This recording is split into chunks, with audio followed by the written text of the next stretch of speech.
यार थोड़ा सब्र रखो ना।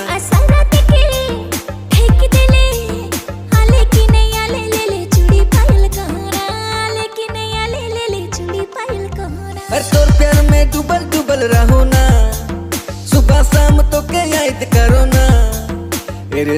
एरे सोना मन मोर काहे ना, झटे लाइन देबो तो के चूड़ी कंगना।